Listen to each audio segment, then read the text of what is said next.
ऐसे क्या कर रहे हो लल्ला? नारायण की मूर्ति कहाँ गई?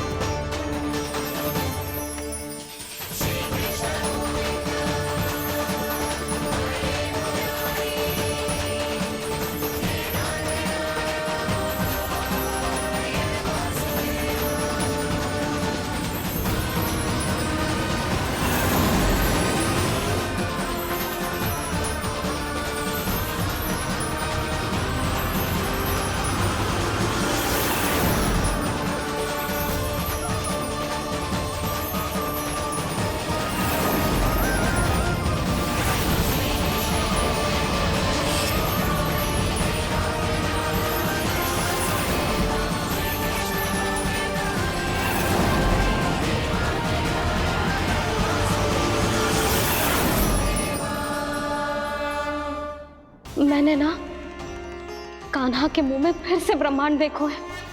मैंने तो ये भी देखो कि श्री नारायण गोकुल में हर स्थान पे है, जहां देखो वही नारायण। जिनके मुख में त्रिभुवन है, जो सारी सृष्टि का संचालन करते, मैं उन्हीं की चिंता कर रहा था।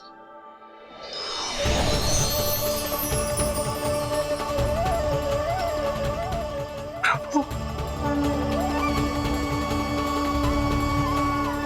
प्रभु, बाहर भी आप हैं और भीतर भी। मुझे क्षमा कर दो प्रभु,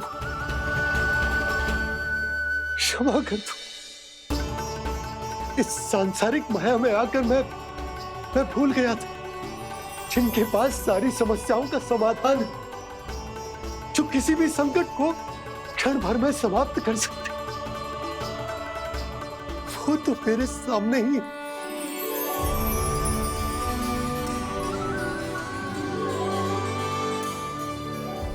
समस्या कैसी भी क्यों ना हो, चिंता समाधान नहीं, बाधा होती है। इसलिए चिंता मत कीजिए बाबा। मैं तो सदैव ही कहता हूं, मनुष्य को कठिन से कठिन परिस्थिति में भी चिंता से दूर ही रहना चाहिए। यदि व्यक्ति अपना सारा ध्यान अपने कर्मों को पूरा करने पर लगाए, तो वो बड़े से बड़े संकट का सामना भी सहज ही कर सकता है। और वैसे भी मेरी पूजा वही करते हैं जिन्हें मेरे अस्तित्व पर विश्वास है।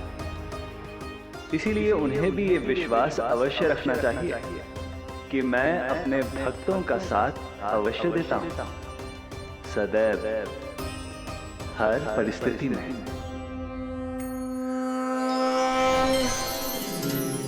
मैं आपके साथ ही हूँ बाबा।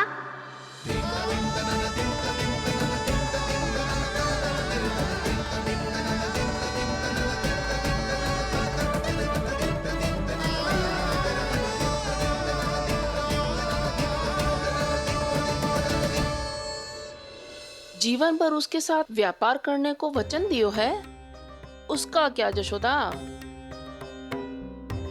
और उस दुष्ट कंस और उसके व्यापारी ने जो समस्या उत्पन्न की, उसका क्या? समस्या है तो समाधान भी हो गई। मैंने तो कही थी ना मौसी, जो हमारे समझ में ना आए उस समाधान का दायित्व भगवान नारायण पर छोड़ देना चाहिए।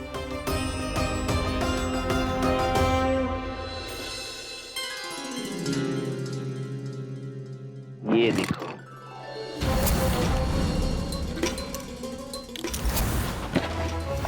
ये आभूषण, मोती, ये स्वर्ण उपहार में देने का सामर्थ्य किसके पास होगा?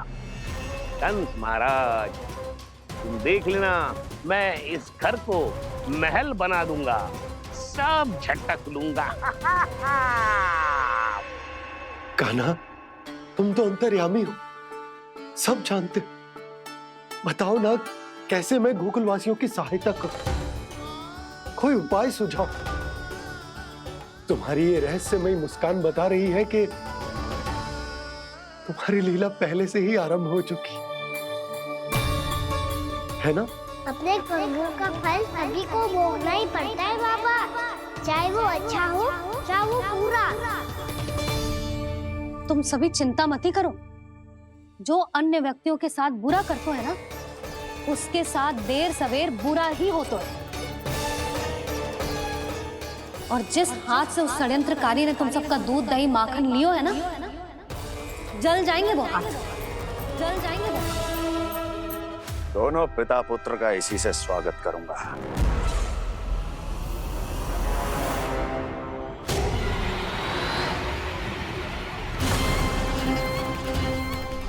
अचानक गदा में ताप कैसा? मेरे हाथ चल रहे हैं।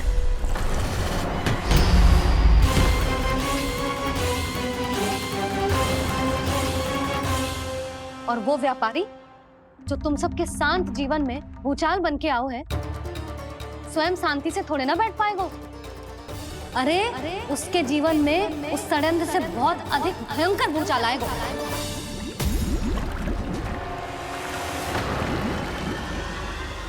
स्वामी, ये अपने आप कैसे उबलने लगा?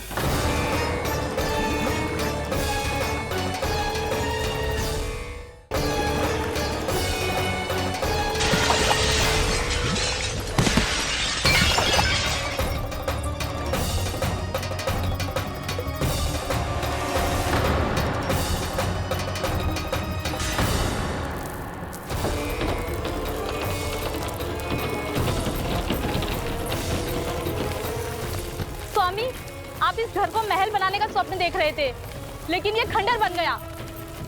आप जिसके साथ मैत्री का संबंध स्थापित करके आए, वो कोई महान सम्राट नहीं, दुष्ट है। दुष्ट? उस व्यापारी ने दुष्ट कंस के साथ मिलकर भोले भाले गांव वालों का भोजन छीनो है ना। देखना उन दोनों के भोजन में कीड़े पड़ेंगे।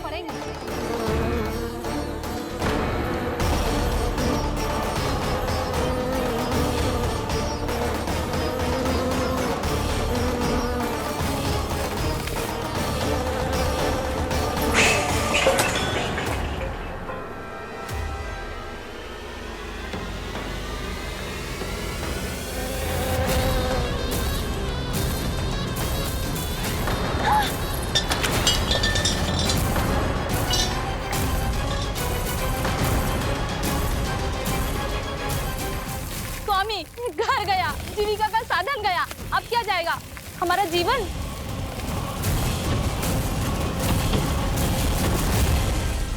महाराज कंस का उपहार, आभूषण वाला संदूक। उन दोनों ने मिलकर तुम सबका दूध दही माखन सच्चा धन छीनने का प्रयास करो है ना। अब देखना उन दोनों का धन, उनके आभूषण सब लोहे के बन जाएंगे, कंकड़ पत्थर हो जाएंगे सब, कंकड़ पत्थर हो जाएंगे सब। ऐसा ही होगा मैया।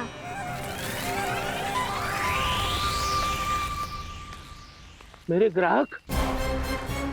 लेकिन स्वामी, ये इतने क्रोध में क्यों दिखाई दे रहे हैं?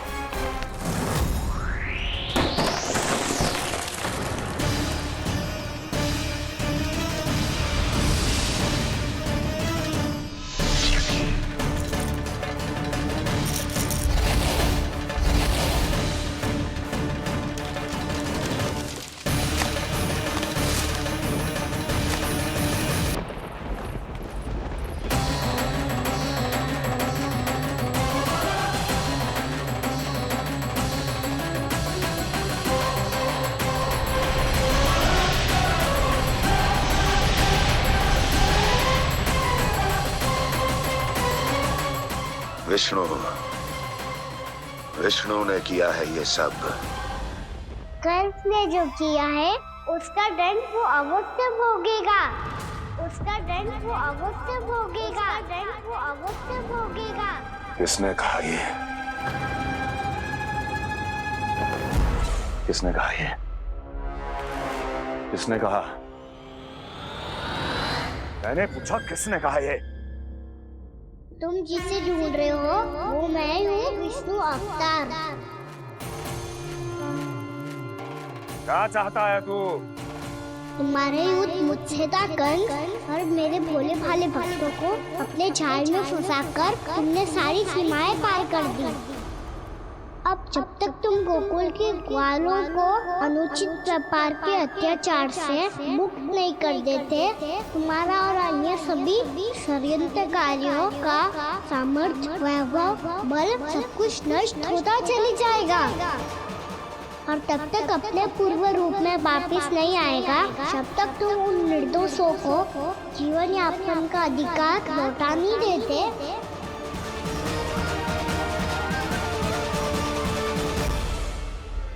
महाराज, दूध, दही, माखन सब कुछ पूरी तरह से सड़ गया है।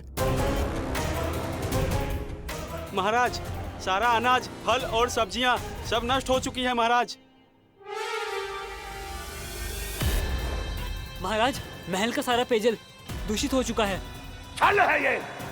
ओ विष्णु अवतार हमें अपने माया जाल में फंसा रहा है। ऐसी सड़ी हुई मिठाइयां मैंने आज तक नहीं खाई हैं। खोए की नहीं, पत्थर की बनी है ये, उससे भी कड़ी है तुम्हारी ये मिठाइयाँ। आज के बाद कभी मिठाई नहीं लेंगे। जो बुरे कर्म करते हैं उनके साथ बुराई होता है और अच्छे कर्म करने वाले को अच्छाई मिलती है।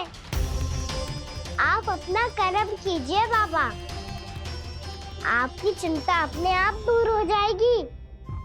और हाँ बाबा, शीघ्र ही आपको एक बड़ा डिनर लेना होगा। स्मरण रखिएगा, जो होता है वो अच्छे के लिए होता है।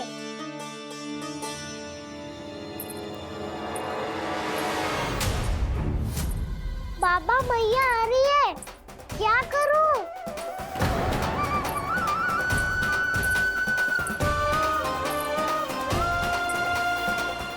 कछु सुझाव दो ना बाबा, जिससे मैया मुझे ऐसे नहीं देख पाए।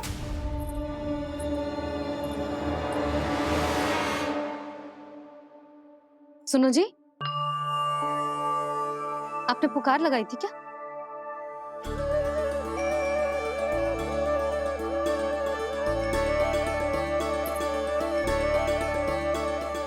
तुम मुस्कुरा क्यों रहे हो?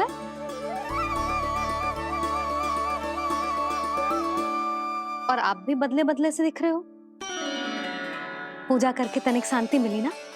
शांति ही नहीं यशोदा, प्रभु नारायण ने मुझे समस्या को समाधान भी दे दिया। मैं बस अपना कर्म करूंगा। कल कंस से मिलने मथुरा जाऊंगा मैं। उस दुष्ट अत्याचारी से मिलने जाओगे आप? ना ना, मैं आपको उससे मिलने ना दूंगी। देखो ना आपने कैसे हमारे गांव वालों को फंसाओ है उसने। अवश्य ही आपको भी उसी उद्देश्य से बुला रहा है। आप मुस्कुरा रहे हैं प्रभु? कुछ देर पहले ही तो मैया सभी को मुझ पर अर्थात श्री नारायण पर विश्वास करने की सीख देकर आई है। अब देखो स्वयं भी चिंता करी है ये। चिंता मत करो यशोदा, मुझे श्री नारायण किसी भी जाल में ना फंसने देंगे। वो तो यही है हमारे साथ। यही है, इसका क्या अर्थ है जी? तुमने कही थी ना कि तुमने उन्हें हर जगह देखो, हमारे घर में, गोकुल में। तो इसीलिए तुम चिंता ना करो, मुझे अपना कर्तव्य करने दो। कल भोर होते ही मैं मथुरा निकल जाऊंगा। पता तो चले वो हमसे चाहतो क्या है।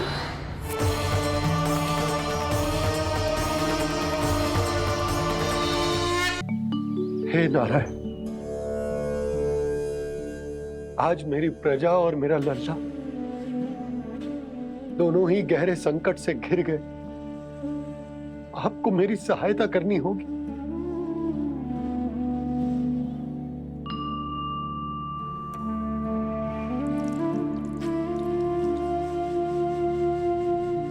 प्रभु, पिता होने का कर्तव्य मुझे एक दिशा में धकेल रहा है तो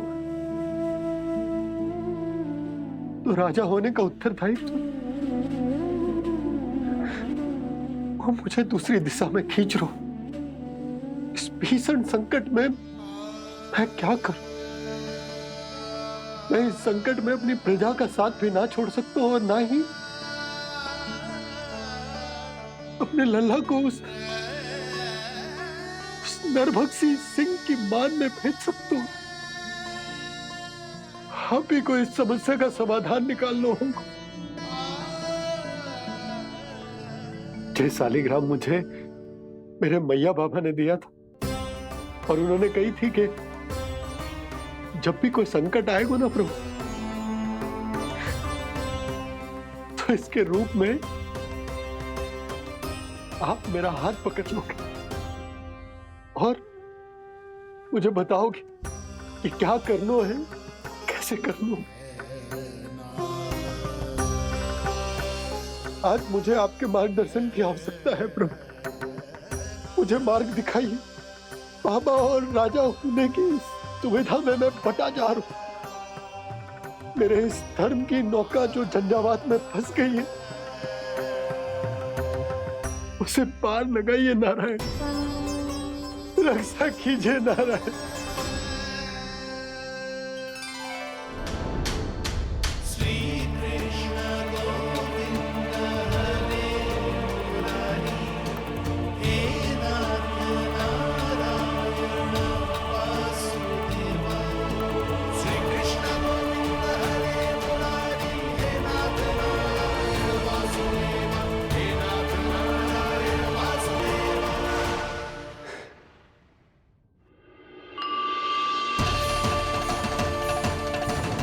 सालिग्राम यहीं तो रखा था मैंने, कहाँ गिर गया, कहाँ चला गया?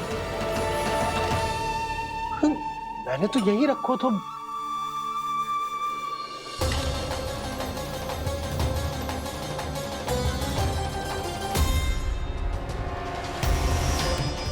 कान्हा, तू यहाँ क्या कर रहा है? सालिग्राम देखो तूने?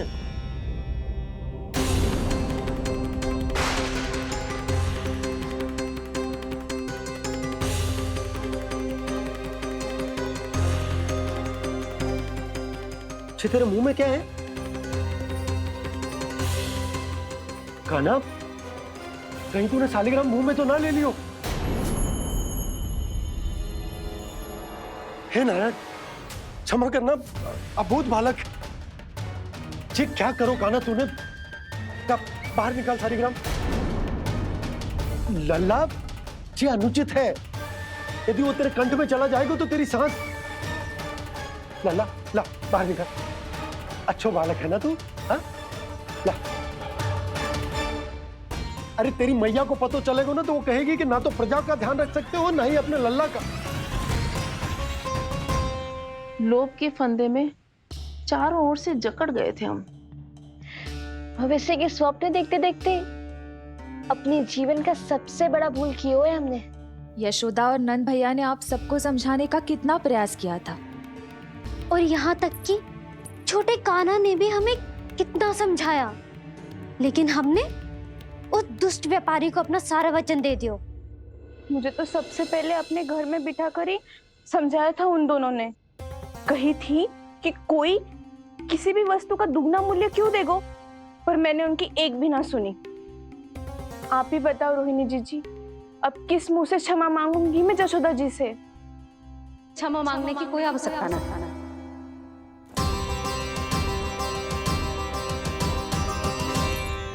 महत्वपूर्ण बात तो ये है कि तुम सबको अपनी भूल का आभास होगा और उसका पछतावा भी। पर अब तो बहुत देर हो गई है जशोदा जी, अब क्या होगा? जिस सुनहरे भविष्य के लिए हमने उस कपटी व्यापारी के सामने अपने नारायण के नाम का वचन दिया था, उसने वही भविष्य लेके राजा कंस के पांव के नीचे रख दिया है। संतुष्ट सुखी जीवन जी रहे थे हम। बछड़ों को उनके भाग का दूध मिलता था। हमारे बच्चे जितना चाहे दूध दही माखन खाते थे।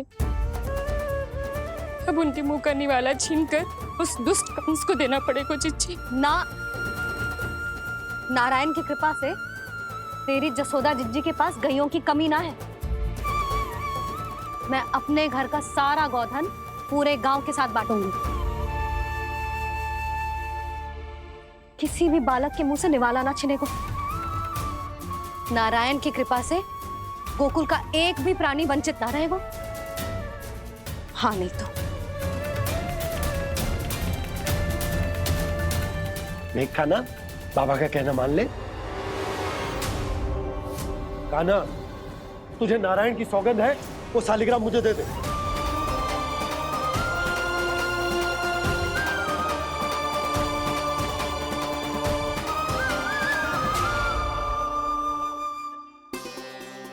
क्या करो लल्ला तूने? ऐसे भी कोई कर तो है क्या लल्ला? मैं पहले से ही तुझे लेकर कितना चिंतित हूं। अच्छा पता है तुझे? क्षमा करना प्रभु।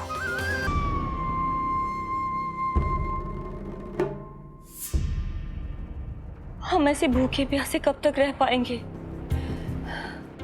कंठ सूख रहा है, जठराग्नि मेरे उदर को जला रही है। अन्न और जल के बिना यदि एक भी दिन और रहना पड़ गया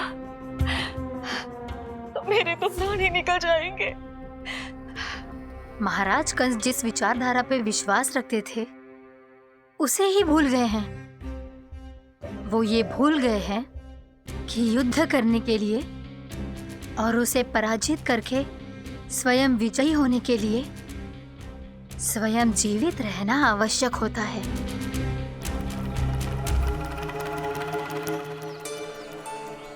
प्रभु ने जो दृश्य मुझे दिखाए, किस बात का संकेत थे वो? क्या मुझे यहाँ आने के लिए प्रेरित करना ही उनकी योजना थी? बहुत सोच विचार के भी ना समझ में आ रहा है। कंस ने, उस व्यापारी ने हमारे साथ जो षड्यंत्र रचो है ना, वो आते कैसे बचेंगे? पर घर में सब स्त्रियां चिंतित हैं।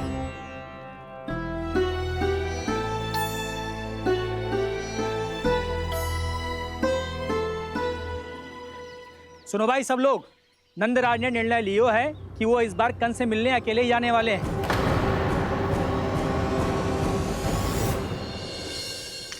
पहले ही वो गांव वालों से सारा दूध दही माखन हड़प चुका है। अब आप और मटकियां क्यों ले जा रहे हो उस दुष्ट के लिए? यशोदा, वो दुष्ट है, अत्याचारी, पर है तो हमारे महाराज ही ना। वैसे खाली हाथ थोड़ी ना जा सकते हो। तुम अपना ध्यान रखना। सुनो जी, मुझे पता है कि मुझे श्री नारायण पे विश्वास रखना चाहिए, बल्कि मैं भी तो यही समझा रही थी इन गोपियों को। पर पता ना क्यों मुझे लग रहा है इसके पीछे उसका कुछ बहुत बड़ा षड्यंत्र है। ना तो आपको अकेले क्यों बुलाता वो? मैं जानता हूं यशोदा, उसने मुझे क्यों बुलाया है, पर मैं तुम्हें ना बता सकता। मैं ना चाहता हूं कि तुम चिंता करो।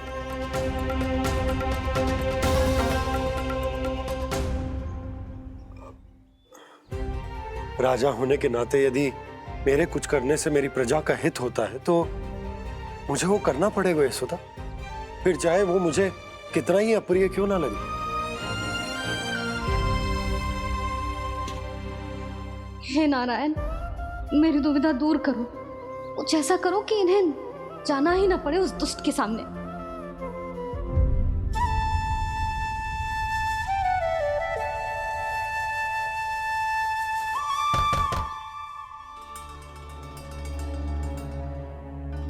जी इतनी सुबह कौन हो सकता है? मैं देखता हूं।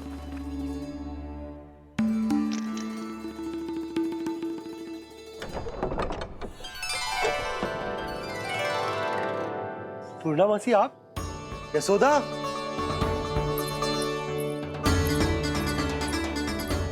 पूर्णामासी, इतने दिनों बाद? क्या होगा मौसी? सब कुछ कुशल तो है? मैं तो बस इतना जानती हूँ नंदराज, ये लोग आपसे मिलना चाहते थे। कौन?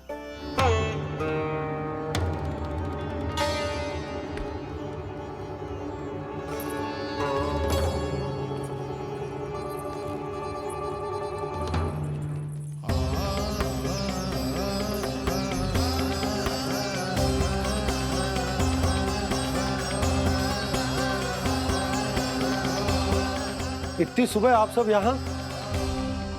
क्या होगा?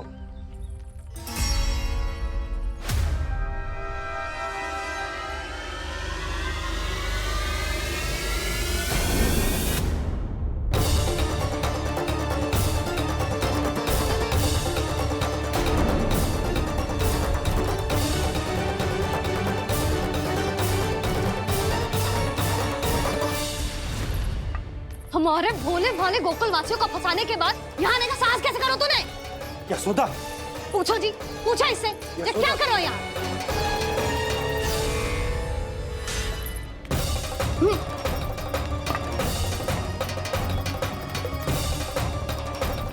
इनकी ये दशा आप सबने तो ना की। नहीं नहीं, इनमें इनका कोई दोष नहीं है। हमारा बस चलता तो इससे भी बुरी दशा करते। ये सब तो मेरी करनी का फल है नंदराज।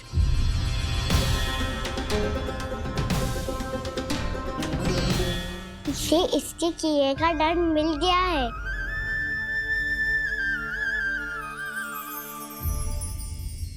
मुझे क्षमा कर दीजिए नंद महाराज, बहुत बड़ी भूल हो गई मुझसे। मैंने इन सब गांव वालों को फंसाने का षड्यंत्र महाराज कंस के कहने पे किया था। वही मेरी भूल थी, मुझे क्षमा कर दीजिए महाराज। बहुत शीघ्र बुद्धि आ गई तुम्हें। मैंने आप सबको लोभ के जाल में फंसाने का प्रयास किया। सच तो ये कि मैं स्वयं लोभ में ग्रस्त था। सब कुछ अधिक से अधिक धन के लिए किया था मैंने। सब कुछ खो दिया। मेरा भोजन सड़ गया, मेरी मिठाई में कीड़े मकोड़े पड़ गए, मेरे स्वर्ण आभूषण मोती सब कंकड़ पत्थर बन गए।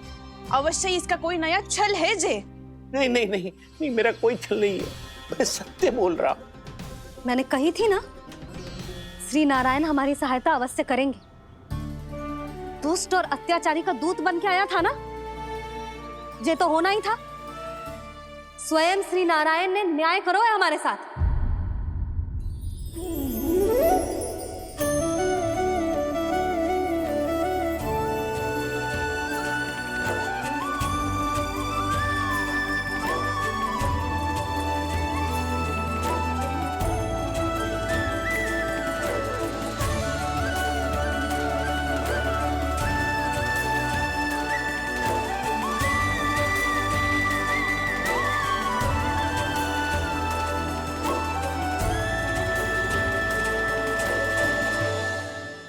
आप बिल्कुल सही कह रही है।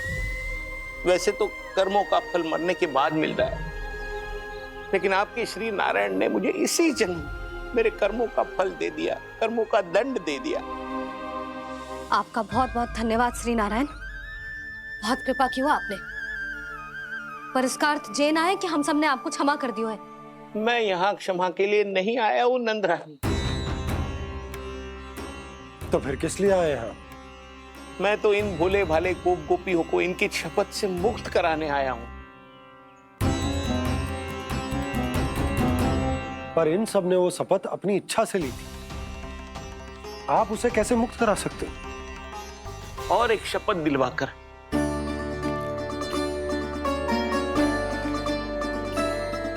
आप लोगों ने भगवान श्री नारायण को साक्षी मानकर यह शपथ ली थी कि आपका सारा दही, दूध, घी, माखन आप केवल मुझे और मुझे ही देंगे।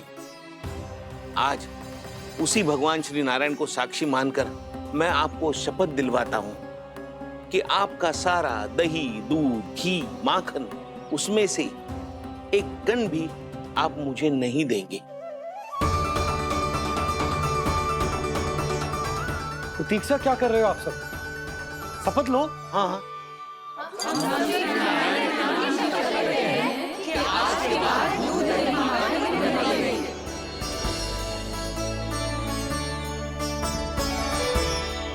जशोदा जी, आपने सही कही थी। हम बस श्री नारायण पर विश्वास रखें तो सारे कार्य सज जाते हैं। मुझे आशा है कि व्यापारी जी की तरह आप सबको भी अपनी शिक्षा मिल गई होगी। हाँ नंदराज, अब हमें अपनी भूल से सीख मिल गई है। अब हम कभी भी किसी के लोभ के जाल में ना फंसेंगे। जब यहाँ आभास हो जाए वहाँ भूल हुई है तो उसे मान के सीख लेनी चाहिए। हाँ हाँ, इस घटना से मुझे भी सीख मिल गई है। मैं भी जो शपथ लेती हूँ कि आज के बाद सारा का सारा दूध, दही, माखन इस पर सबसे पहला अधिकार गाय के बछड़ों पर ही होगा। सीख समझ सभी ने जैसे ही ली शपथ कि अब लोभ करेंगे ना हानि से भी अधिक मिला है माखन बह रहा, देखो कृष्ण लीला, देखो कृष्ण लीला।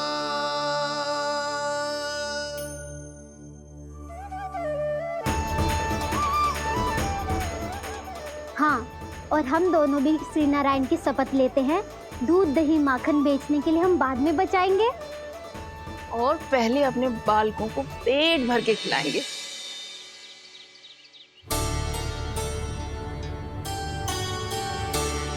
भैया, दादी, शीघ्र चलो।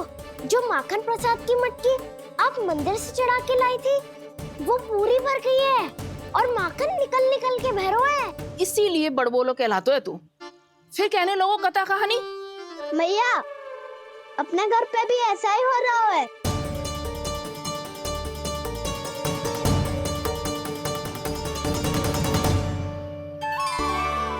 यशोदा, वो देख तुम्हारी माखन की मटकियां।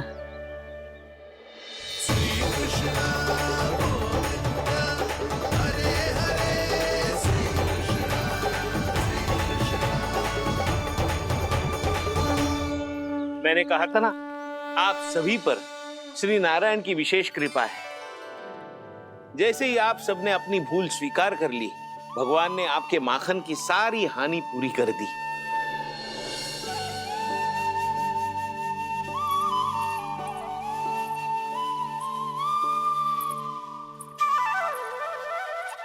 यशोमती मैया के नंद लाला,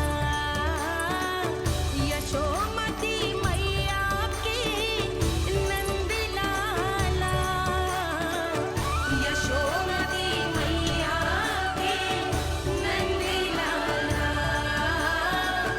यशोमती मैया के नंद लाला।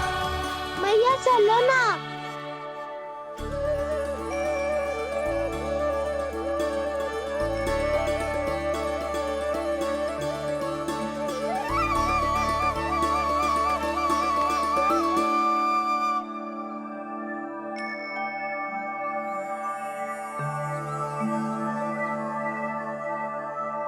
कौन से कान्हा पे विश्वास करूं मैं? उस सियाने पे जो कुछ ही समय पहले अपनी लीला दिखा रहा था, या उस निर्दोष पे जो आसपास की हर घटना से अनभिज्ञ बैठो है?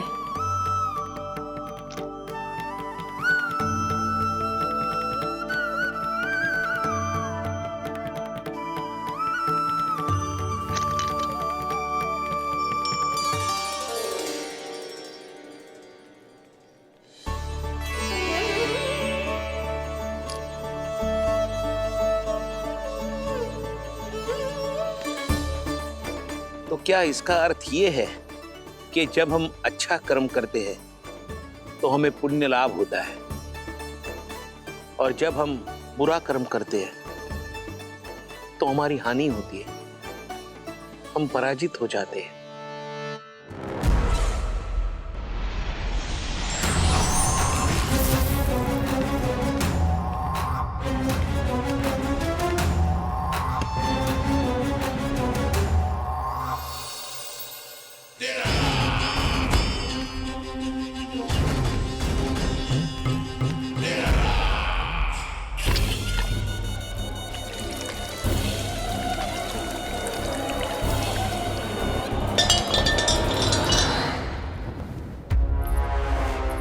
अस्ति प्राप्ति।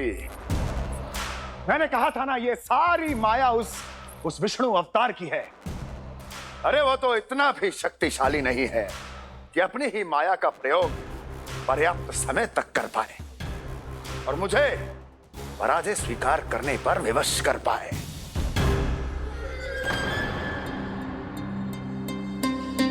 किंतु तुम्हारे मुख की भावभंगिमा तो कुछ और ही कथा कह रही है। क्यों? सत्य कहा ना मैंने। महाराज, सब कुछ पहले जैसा इसलिए हो गया क्योंकि क्या? ये उस विष्णु की माया थी, और क्या? हमने व्यापारी परमानंद को गोकुल भेजा था।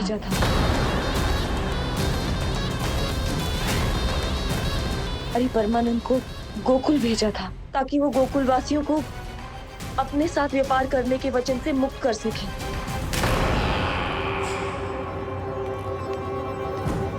मेरी आज्ञा लिए बिना, मुझे बिना बताए मेरे लिए हुए निर्णय को पलटने का साहस भी कैसे कर लिया तुमने? हमने आपकी ही विचारधारा का अनुसरण किया है महाराज। आप ही कहते हैं ना, जब जीवन पर संकट हो तो अभिमान अर्थहीन होता है, और जब प्राणों पर बनाए तो सम्मान स्वाभिमान सब निरर्थक होता है।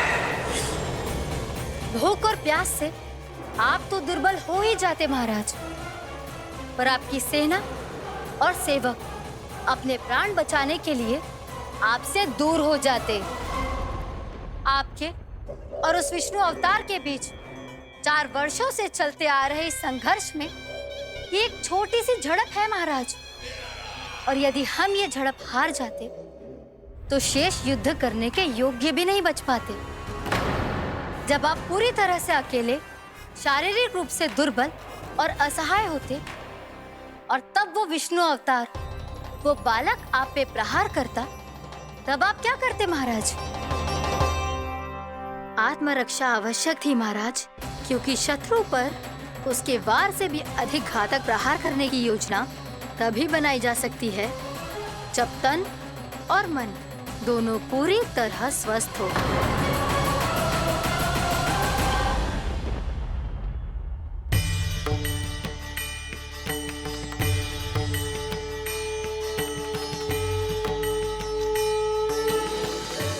सच्ची बताओ, जैसा आप ही ने कियो है ना? आप बहुत दूर से आई हो ना, भूख लगी होगी। मैं माखन लाऊं? आज पूरे गोकुल में माखन बह रहा है। इसके पीछे आप ही की लीला है ना? मैं अभी माखन लाता हूँ।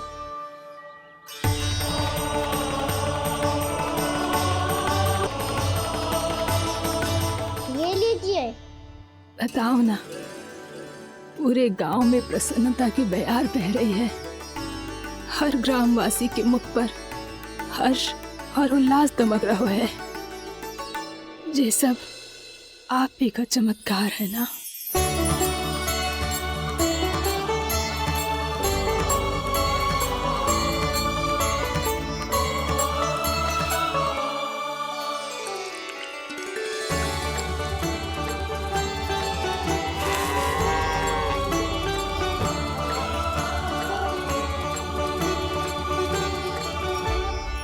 बताओ प्रभु, ये महिमा आप ही की है ना नारायण?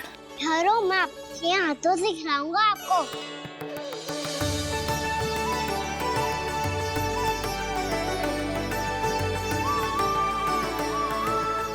बताओ ना प्रभु, आप लालन करवाने आए हो या सबका पालन करने आए हो? बोलो ना प्रभु, बताओ ना।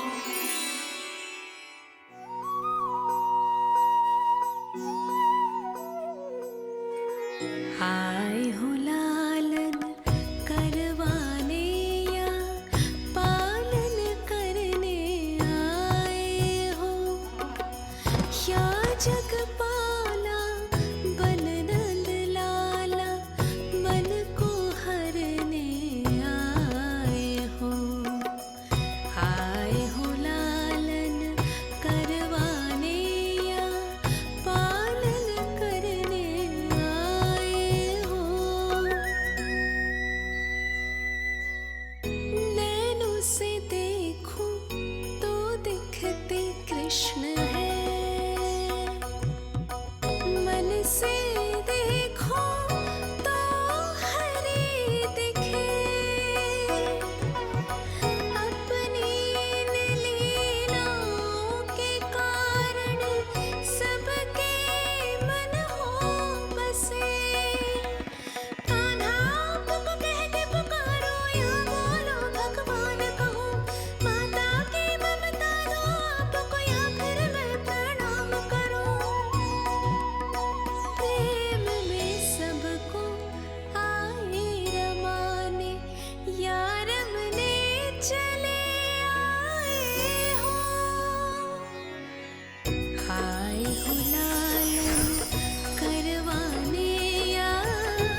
बताओ ना प्रभु, कब दोगे मेरे प्रश्नों का उत्तर?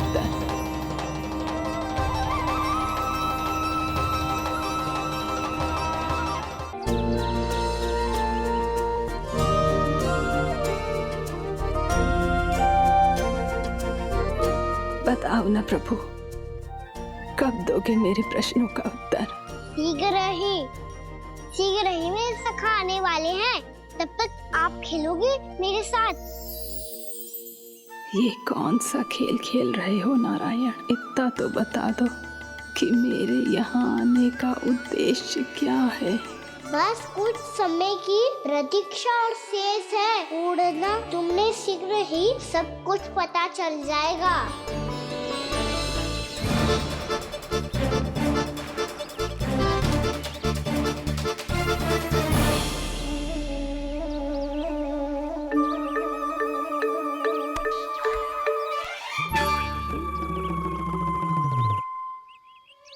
मैया ने शीघ्र आने को कही थी, ना हो गए हो तो दंड मिलेगो। दंड? हाँ। मुझे तो आज ही मिलो है। 1 से 20 तक पहाड़े सुनाने थे, ना सुना पायो। दंड तो मुझे भी मिला था, 20 उठक बैठक कराई थी मैया ने। मेरी सोचो, 2 गुना दंड मिलता है मुझे। कभी मैया उल्टी टांग पे खड़ा कर देती है, तो कभी दादी सीधी टांग पे। अच्छा ये ना संतुलन बन जाता है।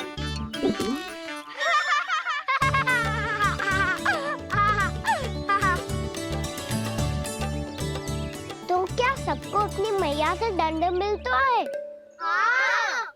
दाऊ आपको भी? हाँ मिलता तो है। क्यों, तुम्हें कभी दंड नहीं मिला का ना? हाँ, एक बार कान पकड़ा था मैया ने और एक बार डांटा भी था, पर दंड तो कभी ना मिलो। वैसे कहा ना, दंड का भी एक लाभ होता है। लाभ? हाँ, सारी माँ पहले दंड देती है और फिर 2 गुना प्रेम करती है। जितना कड़ा दंड उतना ढेर सारा प्रेम। हाँ, सही। तो मैं भी आप जाके मैया से बहुत सारा दंड मांगूंगा। मांगने से ना मिलता है दंड, वो तो कछु गड़बड़ करे तो मैया अपने आप ही दे देती है। अरे कना, कहाँ चले?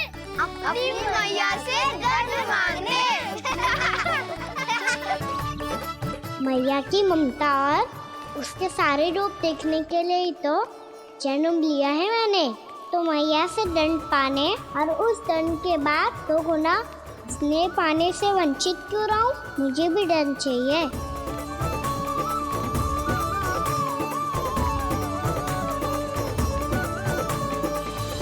श्री हरि, श्री नारायण। क्या हुआ प्रभु? रुक क्यों गए?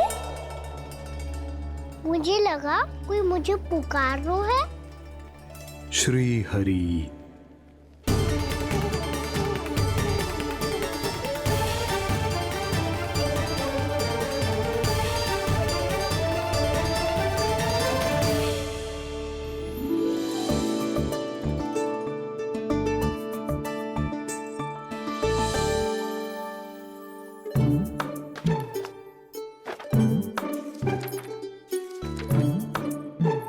आज तो बहुत विलंब होगा है। शीघ्र ही तैयार होके सारे कार्य भी निपटाने हैं।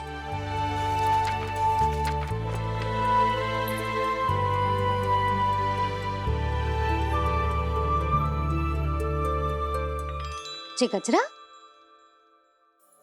बस ये जान की कर रह गया होगा, कान्हा से भिजवा देती हूँ। अरे ये तो मैं लेकर आया हूं तुम्हारे लिए।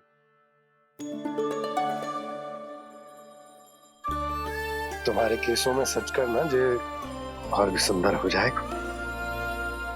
जे आप लेके आए हो? सच्ची?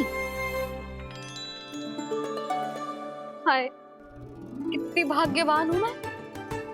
आज कितने माह के बाद, माह ही ना, कितने वर्षों बाद मेरे पति देव को जो स्मृति आई है कि मुझे गजरे कितने प्रिय हैं। इतने प्रेम से लाए हो, फिर भी ताना मार रही हो। ताने में कुछ छुपो है क्या? क्या? अब आप मुझे तैयार होने दो, पक्का पहनूंगी। जाओ।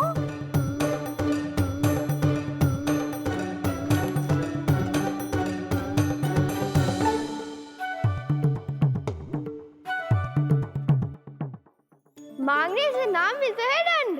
वो तो कछु गड़बड़ करे तो मैया अपने आप ही दे देती है।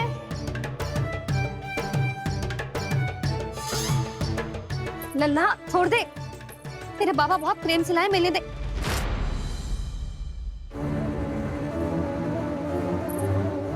कान्हा, क्षमा करना मैया, मैंने आपका गजरा गिरा दिया, ये तो गंदा हो गया। अब आप मुझे दंड दोगी?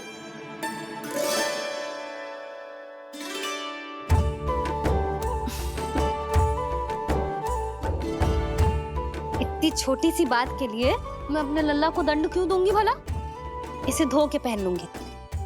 अब इसे छुइयो मती, बहुत विशेष है जी। लो कर लो बात, मैया ने तो दंड दिया ही नहीं, कुछ बड़ा करना होगा।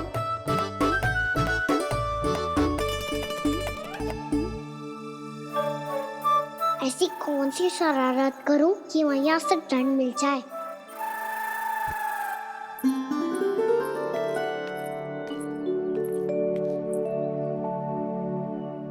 सुनो जी, इतनी सारी माखन की मटकियां बाहर रख रो, भूला और बंसी सकट में रखवा देंगे। निकट के गांव में सूखे का प्रकोप बढ़ गो, तनिक सहायता हो जाएगी। ध्यान से जी, अभी अभी पूरा घर स्वच्छ किया मैंने।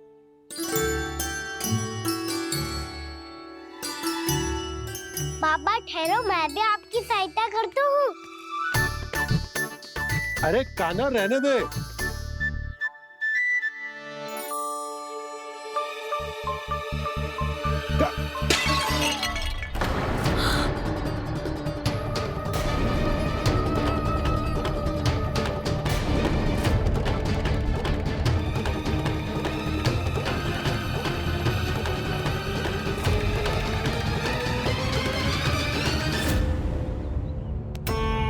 मैया अभी तो सच हुआ था, मैंने फिर से गंदा कर दियो। अब तो पक्का दंड दोगी आप।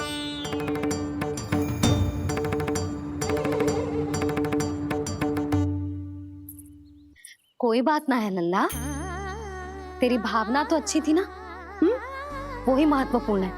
स्वच्छ तो फिर हो जाएगा। जा, पूछने के लिए एक वस्त्र ले आ।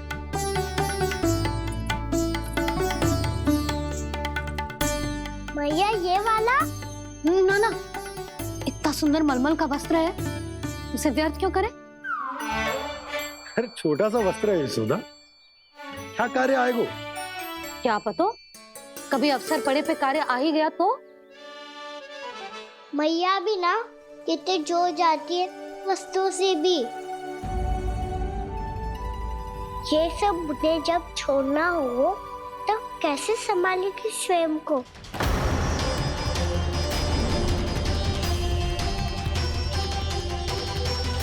लग तो है फिर से तिरस्वर में बोल दियो मैंने।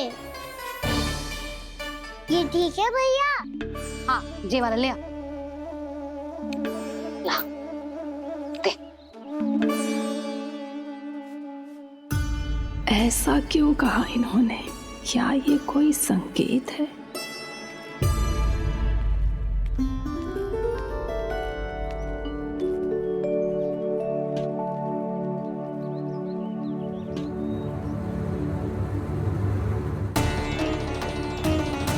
क्या कान्हा कोई संकेत दे रहा है?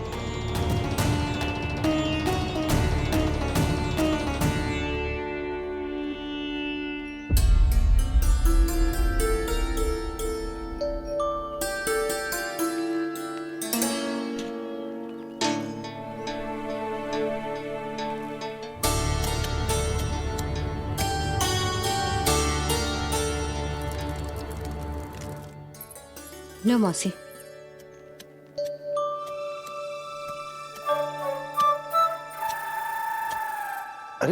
कान्हा, मिट्टी क्यों खोद रहे तू? मिट्टी? कान्हा, कछु ना है, छोड़ उसे।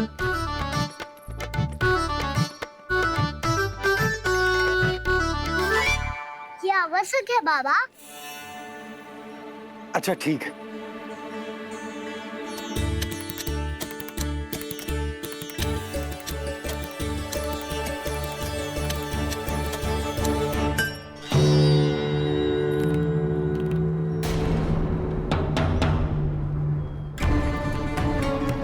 कान्हा, तू सही कह रहा है, कछु तो है यहाँ।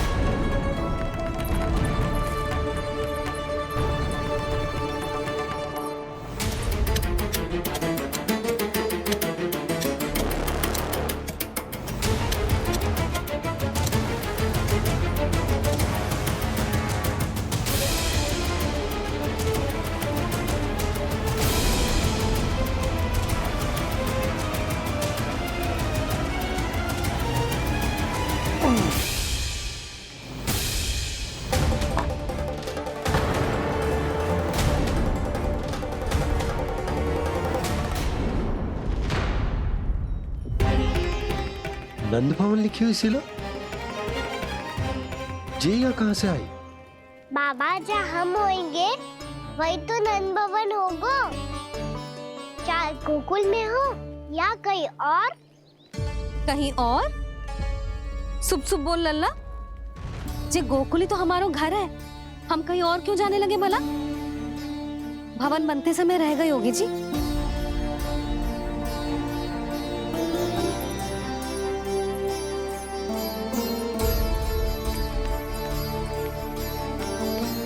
ये भवन तो 10 को पहले बना है, तब से ये यहाँ कैसे पड़ी हो सकती? नंदराज, नंदराज, उपनंद जी का संदेशा आयो है। उन्होंने आपको छोटे तालाब पे बुलायो अभी, अतिशीघ्र।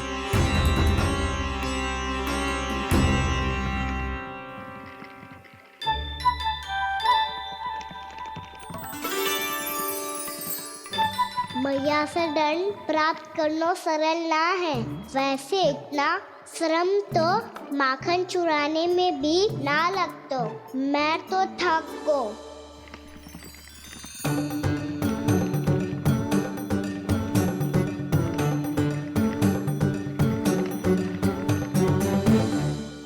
मिट्टी खोद खोद के थकान हो गई लल्ला, और भूख भी लग गई। तो ले ले माखन खा ले। ना, मुझे दूध ही पीनो है। अभी खा ले लल्ला, थोड़ी देर में दूध औंट के दे दूंगी। ले। मुझे दूध ही चाहिए है भैया। अच्छा देती हूँ, थोड़ी देर ठहर जा।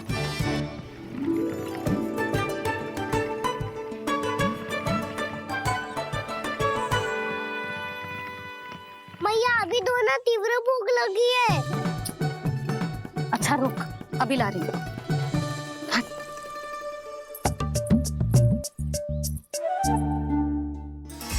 ऐसा दृश्य तो पहले कभी ना देखो।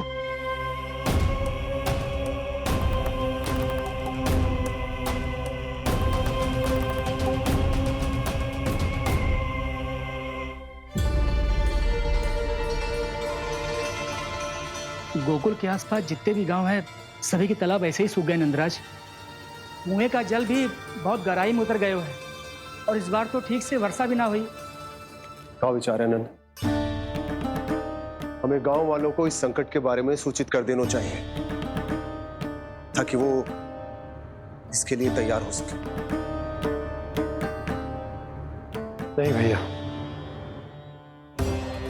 अभी गोकुल के पास अपनी गैयाओं को चराने के लिए पर्याप्त मात्रा में चारा उपलब्ध है। जलाशय और कुओं में जल भी है।